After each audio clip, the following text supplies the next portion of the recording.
எனக்கு எந்த கிரகம் நன்மை செய்ய போகுது அப்படிங்கிறத வச்சு தான் அதுக்கான உறவு எனக்கு நன்மை செய்ய போகுதுன்னு அர்த்தம். சில பேருக்கு புதன் கெட்டு போயிருக்கும், அவங்களுக்கு ஃப்ரெண்ட்ஸால் யூஸ் இல்லைன்னு அர்த்தம்.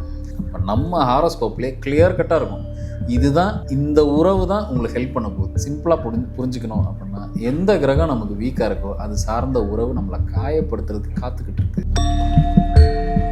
சில பேருக்கு சுக்கிரன் கெட்டு போயிருக்கும், ஒரு ஆணாக இருக்காங்கன்னா அவங்களோட ஜாதகத்தில் சுக்கிரன் கெட்டு போயிருக்குன்னா அவங்களுக்கு கேர்ள் ஃப்ரெண்ட்ஸ் அமைகிறதுலேருந்து மனைவி வரைக்கும் பார்த்தீங்க அப்படின்னா ஏக்கு போக்காத இவங்க என்ன எதிர்பார்க்குறாங்களோ அப்படியே ஆப்போசிட்டாக ஒரு கேரக்டர்.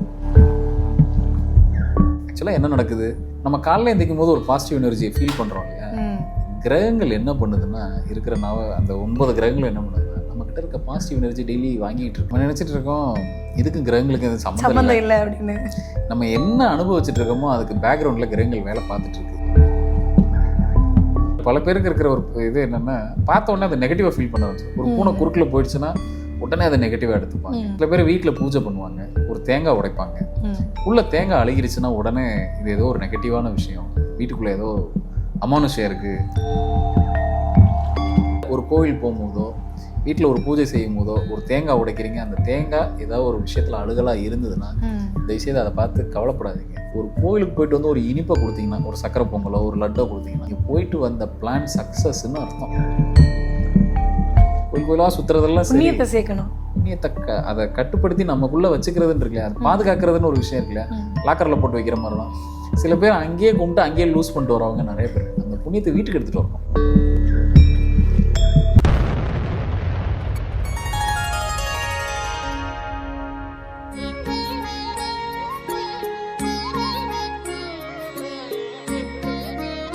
ஸ்ரீ மகாஸ் இன்ஃபினிட்டி நேயர்களுக்கு நர்மதாவின் அன்பான வணக்கம். நம்மளுடைய சேனலில் தொடர்ந்து பல்வேறு விதமான ஆன்மீக தகவல்கள் பார்த்துட்ருக்கோம். அந்த வகையில் இன்றைக்கி நம்ம பார்க்க போகிற இந்த ஒரு பதிவில் நம்மளுடைய நேயர்கள் நிறைய கேள்விகள் கேட்டிருக்கிறாங்க. அந்த கேள்விகளுக்கான தெளிவான விளக்கத்தை தான் பார்க்க போகிறோம். அந்த தெளிவான விளக்கம் கொடுக்கறதுக்காக நம்ம கூட இன்றைக்கி பிரசன்ன ஜோதிடர் ஆஸ்ட்ரோ நியூமராலஜிஸ்ட் டாக்டர் மகாஸ் ராஜா அவர்கள் அணிஞ்சிருக்கிறாங்க. வணக்கம் சார். வணக்கம்மா சார். நம்ம முன்னாடியே சொல்லியிருந்தோம் சார், நேயர்கள் நம்மளுடைய கமெண்ட் செக்ஷனில் கேட்கக்கூடிய கேள்விகளுக்கெல்லாம் நம்ம ஒரு பதிவாக அவங்களுடைய சந்தேகங்களுக்கு விளக்கம் கொடுக்கலாம் அப்படின்ற மாதிரி சொல்லியிருந்தோம். அதை தான் சார் நம்ம இந்த பதிவில் பார்க்க போகிறோம். அப்படி நிறைய பேர் நிறைய கேள்விகள் கேட்டிருக்கிறாங்க சார். அதில் நான் ஒரு கேள்விகளாக கேட்குறேன் சார், அதுக்கான பதிலை நேயர்களுக்கு நீங்கள் கொடுத்துருங்க சார். என்னுடைய ஜாதகத்தை பார்த்து என்னுடைய எந்த உறவு நல்லது செய்ய போகுது அப்படின்றத தெரிஞ்சுக்கலாமா சார் அப்படின்னு கேட்டிருக்கிறாங்க. தெரிஞ்சுக்க முடியுமா சார்? நிச்சயமாக தெரிஞ்சுக்கலாம்.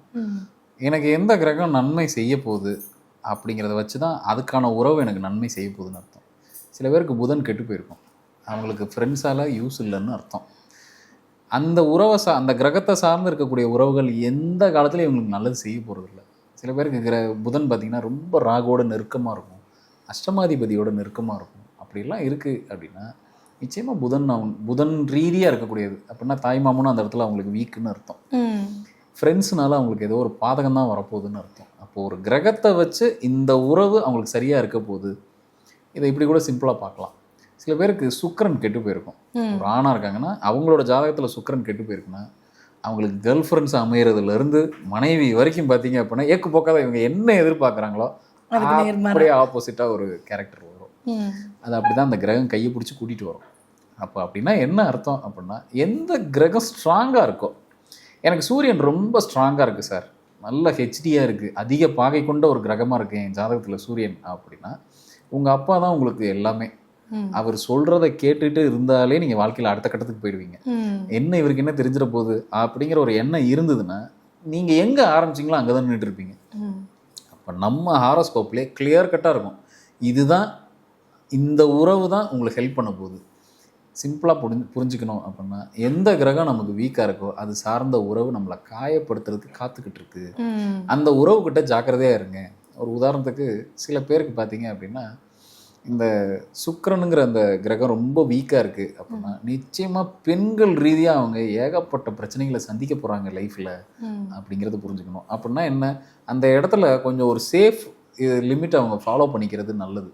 அதில் ரொம்ப அதிகப்படியான ஈடுபாடு இல்லாமல் அந்த உறவுலேருந்து கொஞ்சம் தள்ளி நின்று அவங்க அந்த அந்த ஆசைங்கிற அந்த இதுலேருந்து கொஞ்சம் தள்ளி நின்றுக்கிறது நல்லது. இப்படி அவங்களோட ஜாதகத்தை வச்சு ஈஸியாக கண்டுபிடிச்சிடலாம். ஓகே சார், ஒரு தெளிவான விளக்கமாக இருந்தது. அடுத்ததாக வந்துட்டு காலையில் ரொம்ப ஆக்டிவாக இருக்கேன் சார், ஆனால் ஒரே நாளில் வந்து எனர்ஜி போகிற மாதிரி இருக்குது, அது ஏன் அப்படின்னு சொல்லி கேட்டிருக்காங்க. என்ன காரணம் சார்? காலையில் எந்திக்கும் போது நல்லா ஃப்ரெஷ்ஷாக ஃபீல் பண்ணுவோம். ஆமாம். ஒரு மதியம் ஒரு ஈவினிங் ஆகிறதுக்குள்ளே பார்த்தீங்கன்னா எல்லாருமே பொதுவாக டல்லாக ஃபீல் பண்ணுவோம். இன்னும் சொல்ல போனால் அந்த சாயங்காலம் நேரம் ஆக ஆக பார்த்தீங்கன்னா சில பேருக்கு இன்னொரு எண்ணமும் தோணும். நம்ம என்ன வாழ்ந்துகிட்டு இருக்கோம், என்ன நம்ம டெய்லி உழைக்கிறோம், ஒன்றும் நம்ம கையில் எதுவும் நிற்க மாட்டேங்குது. நம்ம தினசரி அந்த லோவாக ஃபீல் பண்ணுற டைம் பார்த்தீங்கன்னா அந்த டே க்ளோஸ் பண்ணும்போது தான் ரொம்ப லோவாக ஃபீல் பண்ணுவோம். என்ன வாழ்க்கை இது அப்படின்னு சில பேரெல்லாம் தோண வைக்கும். ஆக்சுவலாக என்ன நடக்குது, நம்ம காலையில் எந்திக்கும் போது ஒரு பாசிட்டிவ் எனர்ஜியை ஃபீல் பண்ணுறோம் இல்லையா. கிரகங்கள் என்ன பண்ணுதுன்னா இருக்கிற அந்த 9 கிரகங்கள் என்ன பண்ணுதுன்னா நம்ம கிட்ட இருக்க பாசிட்டிவ் எனர்ஜி டெய்லி வாங்கிட்டு இருக்கு. நம்ம கிட்ட இருந்து அந்த பாசிட்டிவ் எனர்ஜியை கிரகங்கள் எடுத்துட்டு போயிட்டு இருக்கு. அப்போ அந்த பேட்டரி ட்ரெயின் ஆகும்போது, செல்ஃபோன் பேட்டரி போன மாதிரி தான் ட்ரெயின் ஆகும்போது நம்ம எப்படி ஃபீல் பண்ணுவோம், நம்ம எனர்ஜி இல்லாத மாதிரி தான் ஃபீல் பண்ணுவோம். அந்த எனர்ஜியை திருப்பி பூஸ்ட் பண்ணுறதுக்கு தான் நம்ம சில மந்திரங்கள் உச்சாடனம் பண்ணுறது, தினசரி நம்மளோட பூஜை வேலைகளை அதிகப்படுத்திக்கிறது, தெய்வங்களை ஃபாலோ பண்ணுறது, இதெல்லாம் செய்யும் போது தான் நம்ம அந்த பாசிட்டிவ் எனர்ஜி திருப்பி ரெக்கவர் பண்ணி கொண்டு வர முடியும். அப்போ என்ன பண்ணணும் அப்படின்னா, தினசரி நான் பூஜை பண்ணணுமா சார்னா இதுக்கு தான் நம்ம பண்ணுறோம். அப்போ தினசரி நான் வழிபாட்டில் இருக்கணுமா, நான் வீட்டிலே பண்ணிக்கிறேன், என்னால் வீட்டிலே என்னால் ரீசார்ஜ் பண்ணிக்க முடியும்னா வீட்டில் பண்ணிக்கலாம். இல்லை சார் என்னால் வீட்டிலலாம் முடியாதுன்னா அவங்க தான் கோயிலுக்கு போவாங்க டெய்லி, என்னால் வீட்டில் பண்ணிக்க முடியாது அப்படிங்கிறவங்க டெய்லி கோயிலில் போய் அந்த எனர்ஜி ரீசார்ஜ் பண்ணிக்கலாம். அடுத்ததாக வந்துட்டு உடலில் நிறைய மாற்றம், திடீர்னு முடி கொட்டுறது, இதுக்கெல்லாம் வந்து ஜாதக ரீதியான ஏதாவது காரணம் இருக்குமா, இல்லை வந்து என்னுடைய தாட் ப்ராசஸ் தான் அப்படி இருக்குதா அப்படின்னு கேட்டிருக்கிறாங்க. உண்மையிலே அவங்களுடைய எண்ண அலைகள் தான் அதை உணர வைக்குதா, இல்லை ஜாதக ரீதியாக முடி கொட்டுற காலம் அப்படின்னு ஒன்று உண்டா சார்? உண்டு.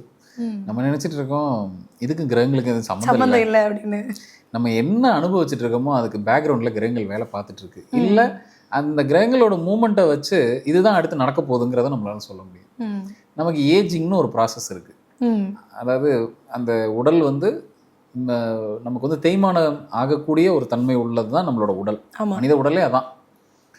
அப்போது முடி கொட்டுறதுங்கிறது அதில் ஒரு அங்கம் தான். ரொம்ப பேருக்கு இருக்கிற இன்னைக்கு ஒரு பெரிய ப்ராப்ளம் என்னென்னா, நிறைய பேருக்கு இந்த ஹேர் ஃபால் ப்ராப்ளம் இருக்குது. இது பொதுவாக எப்போ நடக்கும் அப்படின்னா, அதிகப்படியாக எப்போ நடக்கும் அப்படின்னா, நம்மளோட லக்னத்து மேலே, இப்போ நமக்கு ஒரு பிறப்பு லக்னம் இருக்கும், அந்த லக்னத்து புள்ளி மேலே என்னைக்கெல்லாம் சூரியன் அதில் கடந்து போகிறாரோ, வருஷத்தில் நம்மளோட லக்னத்தில் நிச்சயமாக கோச்சார சூரியன் அது மேலே கடந்து போவார். அப்போல்லாம் முடி கொட்டும். நம்ம உடம்பு உஷ்ணமாகும், நம்ம தலை உஷ்ணமாகிறது நம்மளால உணர முடியும். அந்த டயத்தில் தான் அதிகப்படியான முடி கொட்டும். சரி, இதை இன்னும் சிம்பிளாக பார்க்கலாம். நம்ம உடம்பு ரீதியாக நடக்கக்கூடிய மாற்றங்களையும் கிரகங்கள் சொல்லிக்கிட்டே வரும். இப்போ நமக்கு வயதாகுதுன்னு சொல்கிறோம். எதை வச்சு வயதாகுதுன்னு சொல்கிறோம்? நம்மளுடைய உடலில் ஏற்படக்கூடிய சின்ன சின்ன மாற்றங்கள்லாம் வச்சு வயசாயிடுச்சுன்னு சொல்கிறோம். நம்மளோட ஏஜ் எப்படி கணக்கிடப்படுது அப்படின்னா, நம்ம போன், நம்மளோட எலும்போட வயது என்னவோ அதான் நம்மளோட ஏஜ். இதை வந்து மெடிக்கலாக சொல்லணும் அப்படின்னா ஆசிஃபிகேஷன் டெஸ்ட்னு ஒரு டெஸ்ட் பண்ணுவாங்க.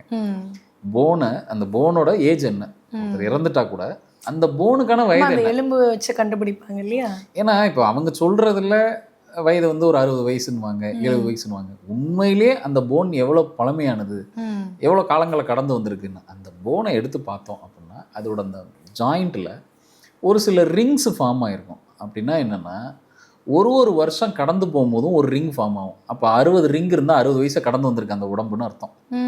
ஒரு வருஷமும் மருத்துவ ரீதியாக. ஆமாம், நீங்கள் அந்த எலும்பை பார்த்தீங்கன்னா அந்த இடத்துல ஒரு ரிங் ஃபார்ம் ஆகிருக்கும். ஓகே, அப்படின்னா என்ன அர்த்தம் அப்படின்னா, உங்கள் சூரியன் மேலே சூரியன் கிராஸ் பண்ணும்போது, பிறக்கும் போது ஒரு சூரியன் இருப்பாரா, அந்த சூரியன் மேலே கோச்சார சூரியன் கிராஸ் பண்ணி போவாரா வருஷம், அப்போ தான் உங்கள் எலும்பில் ஒரு ரிங் ஃபார்ம் ஆகும். அப்போ 60 வயசு வாழ்ந்துருக்கீங்கன்னா 60 ரிங் இருக்கும், 30 வயசு வாழ்ந்துருக்கீங்கன்னா 30 ரிங் இருக்கும். இதை வச்சு தான் அந்த ஏஜிங். அதே போல தான் உங்களோட உடலில் எல்லா வகையிலையும் சில மாற்றங்கள் நடந்துக்கிட்டே இருக்கும். அப்படியான ஒரு நிகழ்வு தான் அந்த முடி கொட்டுறதும். அப்போ இதெல்லாம் தடுக்க முடியுமானா, ஏஜிங்கில் நடக்கிற எந்த விஷயத்தையும் உங்களால் தடுக்க முடியாது.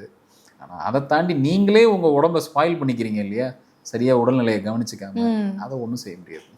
அதுவும் ஒரு ஏஜிங் ஃபேக்டருக்கு ஒரு விஷயமா இருக்கும். நீங்கள் சீக்கிரம் கூப்பிட்றீங்கன்னு அர்த்தம். ஓகே சார், அடுத்து வெளியில் கிளம்பும்போது நிமித்த சம்பவங்களை கவனிக்கணுமா அப்படின்னு கேட்டிருக்கிறாங்க சார். நிச்சயமாக நம்மளை சுற்றி நிறைய விஷயங்கள் நடந்துக்கிட்டே இருக்கும்.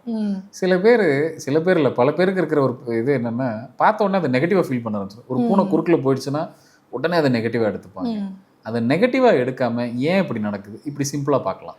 சில பேர் வீட்டில் பூஜை பண்ணுவாங்க, ஒரு தேங்காய் உடைப்பாங்க, உள்ள தேங்காய் அழுகிருச்சுன்னா உடனே இது ஏதோ ஒரு நெகட்டிவான விஷயம், வீட்டுக்குள்ளே ஏதோ அமானுஷம் இருக்குது. உண்மை சார், நிறைய பேர் அதை ஃபீல் பண்ணுறது உண்டு சார். இல்லை நடக்க போகிறதெல்லாம் நெகட்டிவாக ஆமாம் நடக்கும், இல்லை நடந்துட்டு இருக்கிறதெல்லாம் நெகட்டிவாக நடக்குது. ஏதாவது ஒரு விஷயத்தை எது மேலே தூக்கி பழிய போடணும் இல்லையா, அதுக்காக நம்ம ஆளுங்க ஏதாவது அதுக்கு இடம் இது தேடிக்கிட்டு இருப்பாங்க. ஆக்சுவலாக அப்படி இல்லை. அப்படி ஒரு வேளை ஒரு கோவில் போகும்போதோ வீட்டில் ஒரு பூஜை செய்யும் போதோ ஒரு தேங்காய் உடைக்கிறீங்க, அந்த தேங்காய் ஏதாவது ஒரு விஷயத்தில் அழுகலாக இருந்ததுன்னா தயவுசெய்து அதை பார்த்து கவலைப்படாதீங்க. கவலைப்பட வேண்டாமா சார்? உண்மையிலே கவலைப்பட தேவையில்லை. அது என்ன சொல்ல வருதுன்னா, உங்களுக்கு வர இருக்கிற திருஷ்டி அது வாங்கிட்டு போயிடுச்சுன்னு அர்த்தம். உங்களுக்கு இருந்த நெகட்டிவாக அதை தட்டிட்டு போயிடுச்சுன்னு அர்த்தம். அதோட அர்த்தம் அப்படிதானே தவிர எல்லாத்தையுமே நெகட்டிவ் கன்னோட்டேஷன்லேயே பார்க்க ஆரம்பிச்சிட்டிங்கன்னா வாழ்க்கை ரொம்ப சுவாரஸ்யம் இல்லாமல் போயிடும். நீங்கள் ரொம்ப லோவாக இந்த வேலையை செய்கிறதுக்கு தான் கிரகம் உங்களுக்கு அனுமதி கொடுத்துக்கிட்டே இருக்குது, நீ இப்படி இரு நீ இப்படி இருன்ட்டு. ஏன்னா கிரகங்களோட வேலை என்னென்னா நமக்கான கர்மாக்கான பனிஷ்மெண்ட்டை கொடுக்குறது தான் கிரகங்களோட வேலை. சில கிரகங்கள் நமக்கு நல்லது பண்ணும், ஆனால் மேக்ஸிமம் கிரகங்கள் நம்மளை அழுத்துறதுக்கு தான் பார்க்கும். இன்னும் சிம்பிளாக பார்க்கலாம், ஒரு கோயிலுக்குள்ளே போயிட்டு வரோம், போயிட்டு வரும்போது நமக்கு என்ன கிடைக்குது? ஒரு கோயிலுக்குள்ளே போயிட்டு வந்தோடனே ஒரு பாசிட்டிவ் எனர்ஜி கிடைக்குது, புண்ணியம் கிடைக்குது. கோயிலுக்கு போயிட்டு வந்ததுக்கான புண்ணியம் கிடைக்குது. அந்த வாசல்லே, அந்த கோயில் வாசல்லே நம்ம புண்ணியத்தை தட்டி வாங்கிட்டு போகிறதுக்கு அங்கே கிரகங்கள் ரெடியாக நிற்கும். என்ன மாதிரி தட்டி வாங்கும் சார்? ஒரு யாசகம் கேட்டு வாங்கிட்டு போயிடலாம் இல்லையா? இப்போ யாசகம் போடணுமா போடக்கூடாது சார்? நீங்கள் பணமாக போட்டிங்கன்னா எதை வேண்டிட்டு வந்தீங்களோ அதையே இங்கே கொண்டு வந்து கொடுத்துட்டு போயிடுறீங்கன்னு அர்த்தம். ஓகே, அப்போ என்ன செய்யணும் அப்படின்னா, ஒரு கோவில் உள்ளே போகிறீங்க, பிரார்த்தனை பண்ணுறீங்க, உங்கள் வேண்டுதல் பழிக்கணும்னு நினைக்கிறீங்கன்னா ஒன்று கோயில் போகிறதுக்கு முன்னாடியே யாசகம் பண்ணிட்டு போயிடுங்க. இல்லை கோயில் போயிட்டு வந்த உடனே பண்ணணும்னு நினைக்கிறீங்க அப்படின்னா நீங்கள் ஒரு உணவாக ஒரு அன்னதானமாக கொடுக்கும் போது அது புண்ணியம், புண்ணியத்தில் புண்ணியம் சேரும். நான் எப்படி பண்ணுவேன் அப்படின்னா, உள்ளே போயிட்டு வெளியில் வரும்போது நிச்சயமாக கோயிலுக்குள்ளே ஒரு பசுமாடோ ஏதோ ஒரு ஜீவன் இருக்கும், அந்த கோவிலுக்கான ஜீவன்கள் இருக்கும். அவங்களுக்கு ஏதோ ஒரு கீரையோ ஏதோ ஒன்று வாங்கி கொடுத்துட்டு தான் அந்த கோயிலை விட்டு வெளியில் வருவேன்.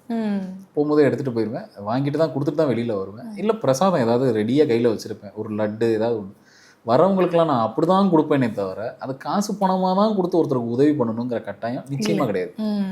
அவங்களுக்கு ஏதோ ஒரு உதவி பண்ணணும் கேட்குறவங்களுக்கு, இல்லை பார்க்குறவங்களுக்கு கேட்டால் தான் பண்ணணும், இல்லை பார்க்குறவங்களுக்கு கூட ஒரு ஒரு கோவிலுக்கு போயிட்டு வந்து ஒரு இனிப்பை கொடுத்தீங்கன்னா, ஒரு சக்கரை பொங்கலோ ஒரு லட்டோ கொடுத்தீங்கன்னா நீங்கள் போயிட்டு வந்த பிளான் சக்ஸஸ்ன்னு அர்த்தம். உங்கள் கோரிக்கை என்னவோ அங்கே உள்ளே ஏற்றுக்கிட்டாச்சுன்னு அர்த்தம். இப்படி தான் உங்கள் புண்ணியத்தை நீங்கள் காப்பாற்ற முடியும். போயிட்டு வர்றது பெரிய விஷயம் இல்லை. சில பேர் சொல்லுவாங்க, நான் கோயில் கோயிலாக சுற்றுறேன் சார். கோயில் கோயிலாக சுற்றுறதெல்லாம் புண்ணியத்தை சேர்க்கணும், புண்ணியத்தை அதை கட்டுப்படுத்தி நமக்குள்ளே வச்சுக்கிறதுன்னு இருக்குல்லையா, அது பாதுகாக்கிறதுன்னு ஒரு விஷயம் இருக்குல்லையா, லாக்கரில் போட்டு வைக்கிற மாதிரி தான். சில பேர் அங்கேயே கும்பிட்டு அங்கேயே லூஸ் பண்ணிட்டு வரவங்க நிறைய பேர். அந்த புண்ணியத்தை வீட்டுக்கு எடுத்துகிட்டு வரணும். அதை வீட்டுக்கு எடுத்துகிட்டு வந்து தக்க வச்சுட்டிங்கன்னா அந்த புண்ணியம் உங்களுக்காக வேலை செய்யும், ஒரு நாளில் ஒரு நாள் வேலை செய்யும். ஓகே, இப்போ புண்ணியத்தை வீட்டுக்கு எடுத்துகிட்டு வரதுன்னா நம்ம இந்த மாதிரியான தானங்கள் பண்ணாலே போதும், புண்ணியத்தை வீட்டுக்கு எடுத்து வந்துடலாம். இதுவே போதும். உங்ககிட்ட கை நீட்டி ஒரு ஜீவன் வாங்கி, அதாவது நீங்கள் கொடுக்குற அன்னதானத்தை வாங்கி அவங்க வயிறு நிறைஞ்சிச்சுனாலே உங்கள் புண்ணியம் இங்கே நிறைஞ்சாச்சுன்னு அர்த்தம். இதை விட ஒரு வேறு என்ன வேண்டியிருக்கு நமக்கு? கண்டிப்பாக சார். ஏன்னா நேர்கள் கேட்டிருக்கக்கூடிய ஒவ்வொரு கேள்விக்குமே ஒரு ஒன் வேர்ட் ஆன்சர் மாதிரி இல்லாமல் கிளியராக அவங்கள நேரடியாக பார்த்து இந்த கேள்வியை கேட்டிருந்தா எந்த அளவுக்கு விளக்கம் கொடுத்துருப்பீங்களோ அந்த அளவுக்கான விளக்கம் ஒவ்வொரு கேள்விக்குமே கொடுத்துருக்கீங்க. இன்னும் நேயர்களுக்கு வேறு ஏதாவது சந்தேகங்கள் இருந்தால் கூட நம்மளுடைய கமெண்ட் செக்ஷனில் சொல்லுங்கள். கண்டிப்பாக அதுக்கான பதில்களை அடுத்தடுத்த பதிவுகளில் பார்க்கலாம். கண்டிப்பாக நீங்கள் கொடுத்த ஒவ்வொரு பதில்களுமே நேயர்களுக்கு ரொம்ப பயனுள்ளதாக இருக்கும் நம்புகிறோம். ரொம்ப நன்றி சார். நன்றிம்மா.